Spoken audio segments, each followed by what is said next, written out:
Hello students, chapter number 12 का देखिए मैंने एक पीडीएफ भेजी थी। पार्ट नंबर फर्स्ट देखिए उसको मैं आज एक्सप्लेन कर रहा हूँ। हीरोन्स फार्मूला चैप्टर का नाम है हीरोन्स फार्मूला। ठीक है, पहला है ट्राइंगल।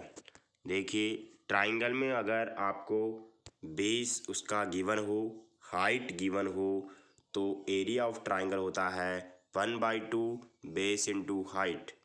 अगर आपको बेस गिवन है, हाइट गिवन है, ट्राइंगल का एरिया आप कैलकुलेट कर सकते हैं। Area of triangle 1/2 base into height. अब देखिएगा, अगर मान लीजिए आपके पास राइट एंगल ट्राइंगल है। राइट एंगल ट्राइंगल का मीनिंग क्या हुआ? अगर एक ऐसा ट्राइंगल जिसमें एक एंगल कितना डिग्री हो, 90 डिग्री हो, वो क्या होता है? Right angle triangle. ऐसा ट्राइंगल जिसमें एक एंगल 90 डिग्री हो, वो कौन सा ट्राइंगल होता है? Right angle triangle. Right angle के सामने वाली साइड होती है हाइपोटेनियस, वो सबसे बड़ी साइड होती है। राइट एंगल ट्राइंगल के अंदर सबसे बड़ी साइड होती है हाइपोटेनियस। जो परपेंडिकुलर होता है ये हाइट को बोल सकते हैं। और ये क्या बच गया? बेस। ठीक है, अब यहाँ पे area of right angle triangle 1/2 base into perpendicular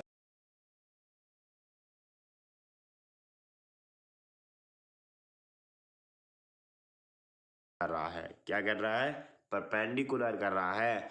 1/2 base into perpendicular. अभी फॉर्मूला पढ़ा था 1/2 बेस इंटू हाइट, लेकिन हाइट की जगह यहाँ क्या आ गया? परपेंडिकुलर। परपेंडिकुलर का काम कौन करता है? हाइट ही करता है। अब देखिएगा, थर्ड है इक्विलेटरल ट्राइंगल। इक्विलेटरल ट्राइंगल का मीनिंग होता है जिसकी सभी साइड्स क्या हो? इक्वल। ऐसा triangle in which all sides are equal. देखिए यहाँ पे ये ए है, ये साइड भी ए है, ये साइड भी ए है। इसका मतलब एक कौन सा ट्राइंगल है? Equilateral triangle. तो area of equilateral triangle equal होता है √3/4 ए स्क्वायर। क्या होता है? √3/4 a square. Area of equilateral triangle होता है √3/4 ए स्क्वायर। अब आगे आ जाइएगा, आइसोलेशन ट्राइंगल क्या होता है? जिसमें दो साइड इक्वल हो। आइसोलेशन ट्राइंगल क्या होता है? जिसमें दो साइड क्या हो? इक्वल हो। यहाँ पे क्या आ गया? ये बेस आ गया। तो यहाँ पे दो साइड क्या है? इक्वल है। तो area of isolation triangle equal to B/4 root में 4A² माइनस B²। यहाँ ध्यान रखिएगा, बी का मतलब जो अनइक्वल साइड है, ये इक्वल साइड नहीं है। 4A² माइनस B² के रूट लगाना है। आगे आ जाएगा हीरोन्स फॉर्मूला। कौन सा फॉर्मूला? हीरोन्स फॉर्मूला, जिसमें क्या होता है? अगर मान लीजिए किसी भी ट्राइंगल की तीनों साइड अलग अलग आ गई, जैसे ए बी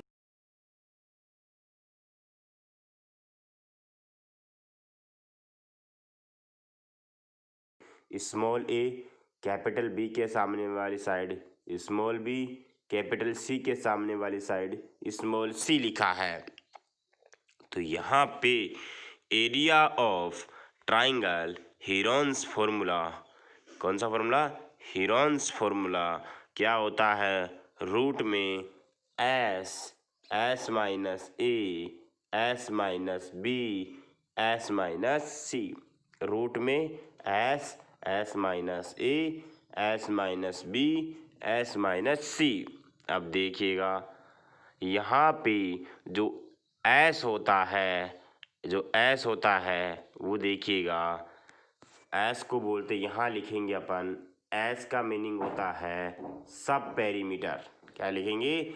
एस का मीनिंग होता है सब पेरीमीटर। एस जो होता है वो होता है सब पेरीमीटर। वो क्या होता है? A+B+C/2।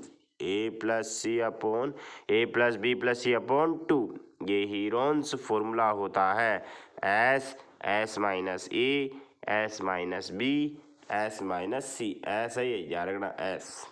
ठीक है। तो अपन ने 5 ट्राइंगल पढ़े हैं, उसमें सबसे पहले में बेस और हाइट गिवन हो तो फर्स्ट वाला फॉर्मूला लगेगा, जिसमें राइट एंगल ट्राइंगल में परपेंडिकुलर और बेस होना चाहिए, इक्विलेटर में तीनों साइड इक्वल होनी चाहिए, आइसोलेशन ट्राइंगल में 2 साइड इक्वल होनी चाहिए, हीरोन्स फॉर्मूला में तीनों साइड अनइक्वल है। हीरोन्स फॉर्मूला तो सभी ट्राइंगल में लगता है, हीरोन्स फॉर्मूला तो सभी ट्राइंगलों में लगता है, हीरोन्स फॉर्मूला सभी ट्राइंगलों में लगता है। लेकिन अगर तीनों साइड अनइक्वल है तो अपन हीरोन्स फॉर्मूला सबसे बेस्ट मेथड होता है। अब देखिएगा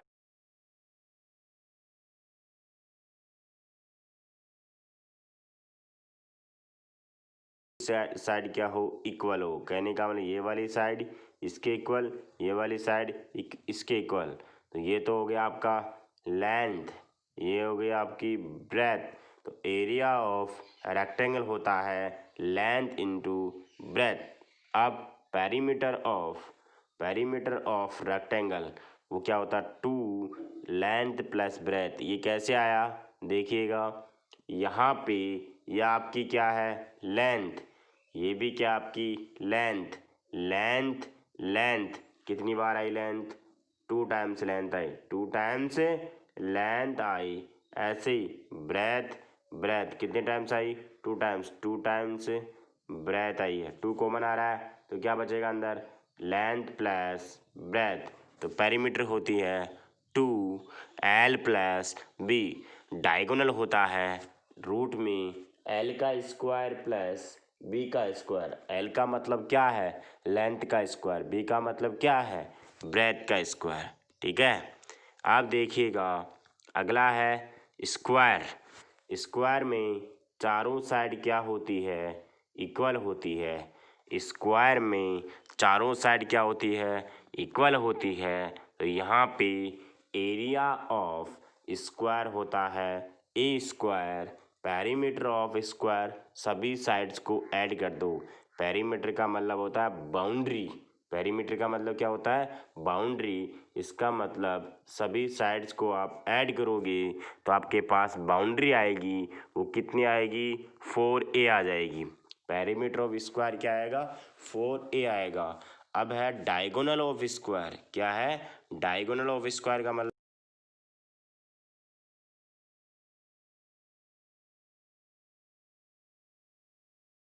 ठीक है। डायगोनल ऑफ स्क्वायर आती है √2a, सोल्व करने के बाद आएगा है ना। अब है रोम्बस।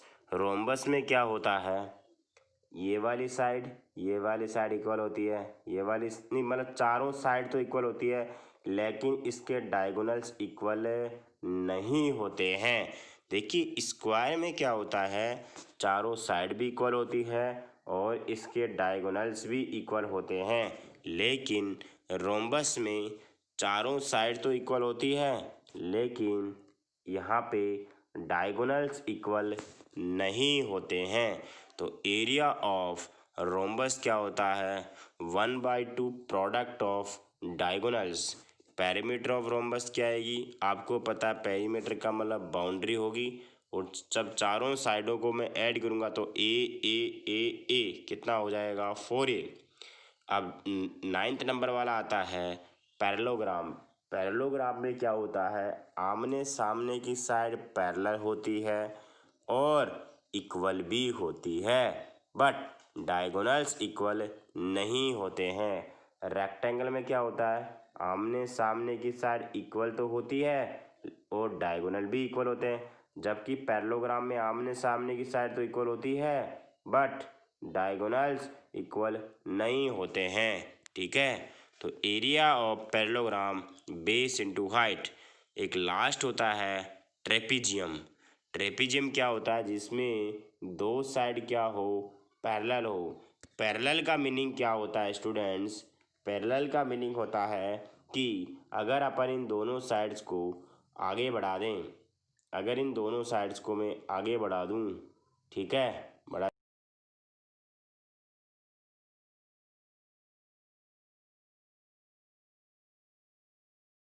एक्सटेंड करने पर इंटरसेक्ट नहीं करती हो, बढ़ाने पर नहीं काटती हो, तो वो क्या होता है, ट्रेपीजियम हो, वो पैरेलल लाइंस होती है। तो फॉर्मूला होता है इसका ट्रेपीजियम का, area of trapezium equal to 1/2 sum of parallel side, मतलब ये वाली साइड और इस साइड का सम इनटू डिस्टेंस दोनों के बीच की, इन दोनों के बीच की डिस्टेंस कितनी आएगी वो डिस्टेंस, ठीक है। इन दोनों का सम करना है और डिस्टेंस देखना है।